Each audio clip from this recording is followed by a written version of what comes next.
Yo, we are back for another quick interview. I got a special guest on here. I'm going to be doing that a lot this season, interviewing teammates, coaches for the teams in RDL too. We in year 3. Got some exciting stuff going on. I got a nice person on chat right now here, and he's shit talker too, man. By the way, he be talking at work in the chats and all that shit, man. So we gonna make him live up to what he was talking, what he be talking about, and everything like that. He just joined the league late last year, mid-season, and took over a team. And I think he's enjoying the league, man. I think he's a good player to have in the league. Plays all his games. He's active. He's always in the chat, and he's not a bad player. So. With further ado, let me introduce who I got right now. And I got the boy Nano Burgers from the Loyal League. Nano Burgers, what's going on? What's up, man? How's it going? It's all right, man. I've been trying to get this interview with you today. We set it up when you got off work. I'm glad I got you on. Yeah, I had it open. I'm glad I got you on, man. First of all, Yeah, I had one out. Somebody knocked on the door. I guess they was like a cable company or something going to another place, but they knocked on our shit. So, again, got you in the league. You from Loyal, man. Lava got you over here, man. Like I said, we got a lot of Loyal members over here, which to me, I think made this league a great league. So, but being over here, this is about to be your first full season, but since you've been over here, how you feel about the league, man?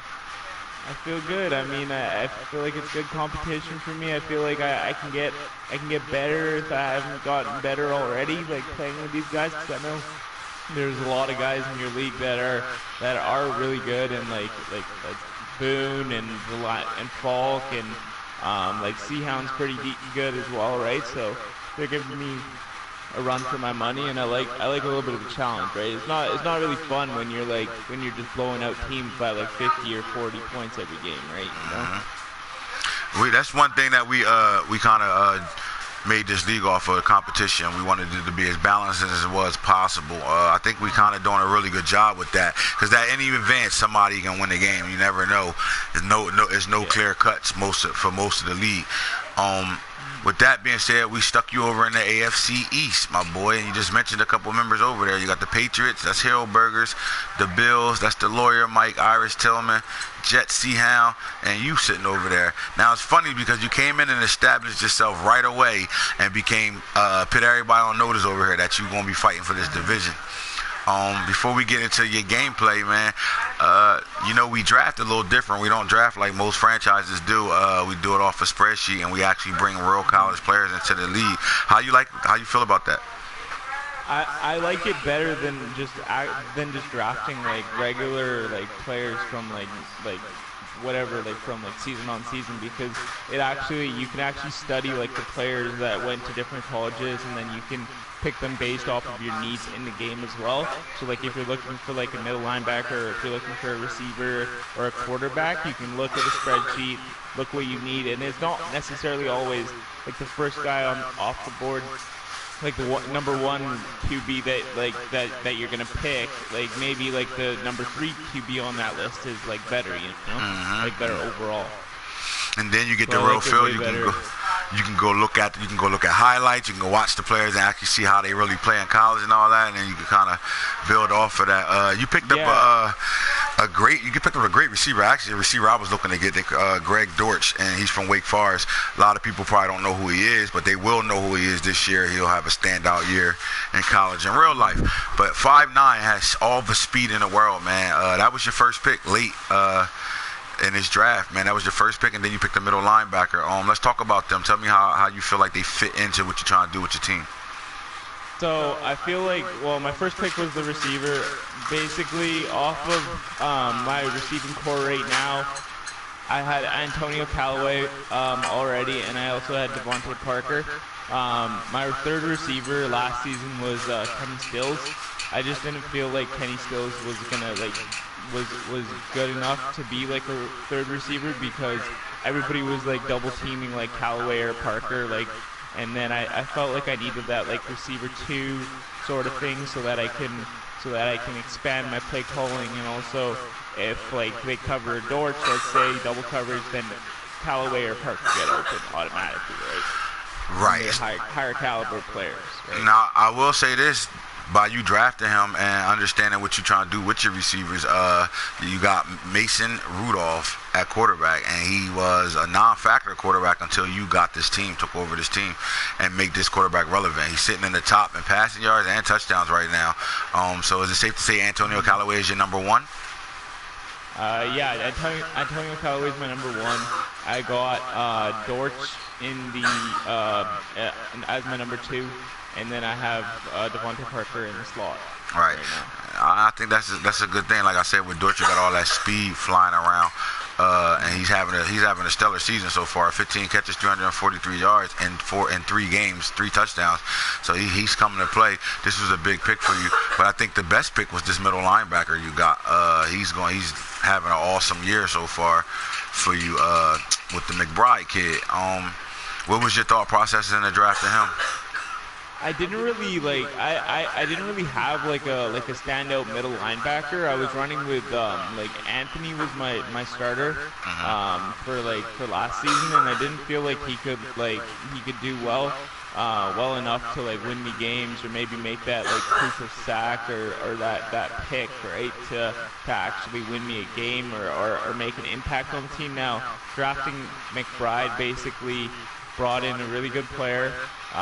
He's fast. He's elusive. He has a hit power. I think right now his hit power is up at 90 right now, I believe. So he's hitting every single time. Defenses offenses should definitely beware of him, because if I get through that line, he's hitting the quarterback and he's hitting him hard. I actually hurt Mike's quarterback. JT Barrett?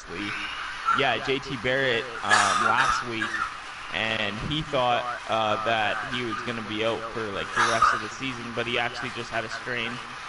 So my thing is, you got 29 tackles with this guy, but the big thing that stands out to me is that he has 11 tackles for losses, 8 sacks. He's in the backfield all game long. That's kind of impressive for a middle linebacker, when most people use it a middle linebacker and they want to cover with him. You're doing something different. Maybe this is a trend, and your gamer tag is Nano Burger. Maybe we got something here right now. Maybe we can build off of that, because right now he has nano type stats: 11 tackles for loss, 8 sacks. Not too many middle linebackers is getting in the backfield like that. Most you see that from outside linebackers from the 3-4 position. So. Well, I ain't gonna ask you to tell your secret, but do you think he'll keep that up, this momentum? You think he'll play this way, or you think it's just scheme that's making him play this way? I feel like he can keep playing this way. I feel like my play calling has a big thing to do with it as well. Playing zone, man, blitzing at times where I need to.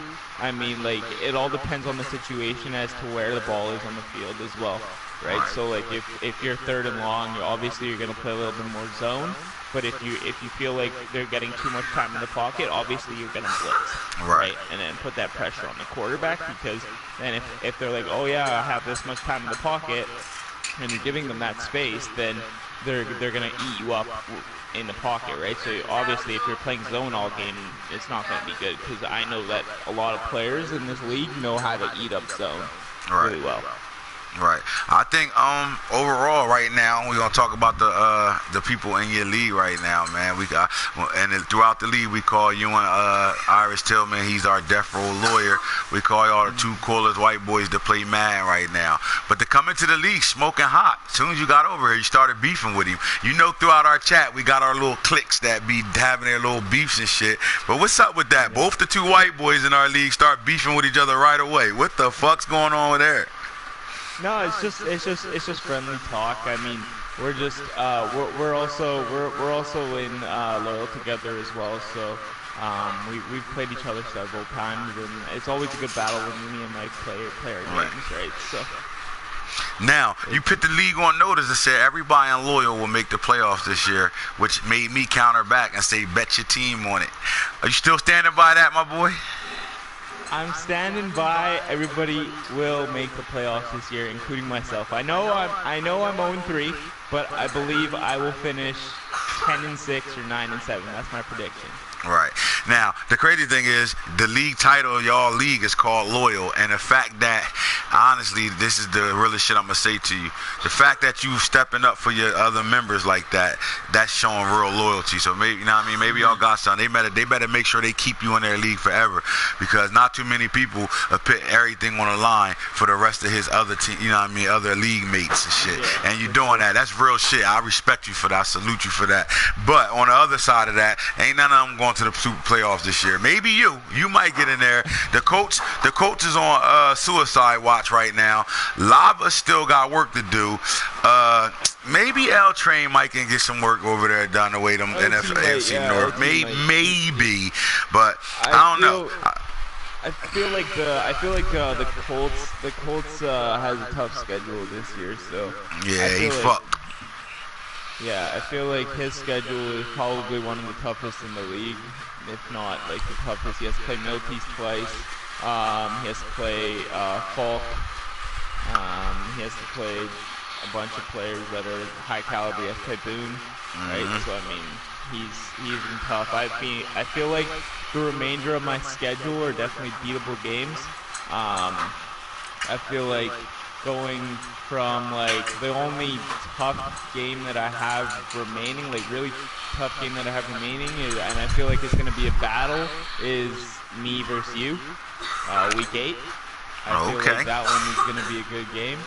I feel like I can beat I feel like I can beat Mike once, and I feel like I can beat the Jets guy and the Patriots guy as well.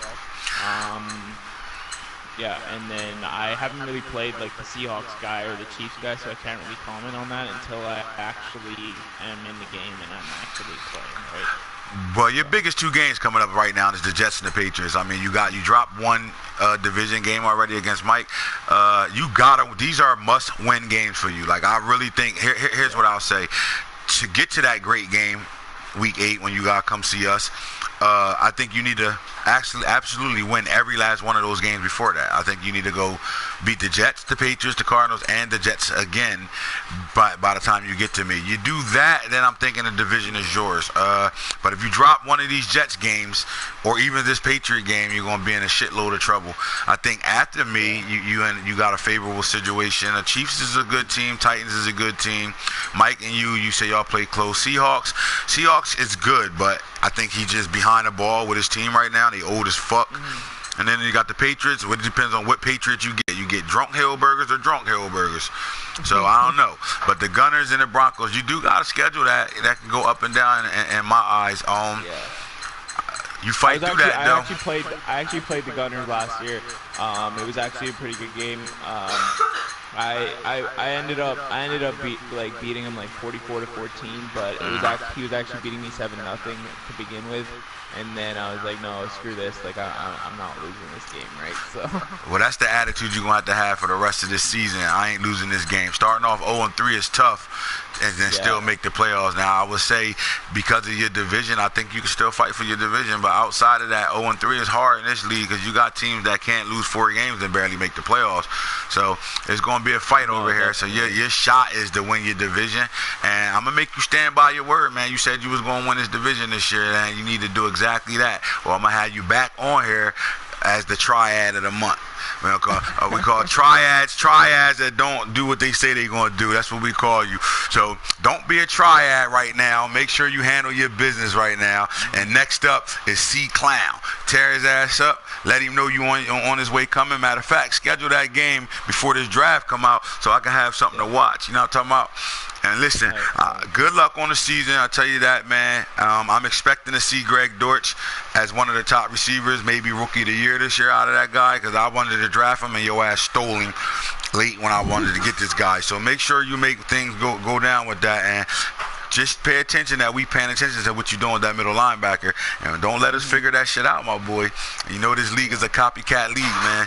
And it looks like you got some shit going on that can make you a trendsetter. So Keep up the good work, man. I appreciate the interview. This won't be our last time having one. Now, I mean, I'm glad you joined the league. I respect that you over here, man. And I love how you active. Keep doing what you're doing, man. I respect it all. And this is AntHits, the franchise guru, signing out with the bull Nano Burgers. He told you call himself Nano Burger, but that Nano means something when he got a middle linebacker with more sacks in the whole league right now. I don't know. Is he running Nano defenses? Somebody better figure that shit out. Somebody better pay attention to that. Don't just let him slip over here with 11 tackles for losses with a middle linebacker in 3 games and 8 sacks. Something ain't right. Let me find out. But this AntHits, holla at me. We'll catch y'all later.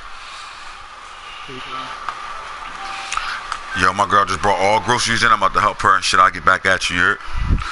You can stay on chat. I'm about to invite Boone on. You can stay on chat if you want to.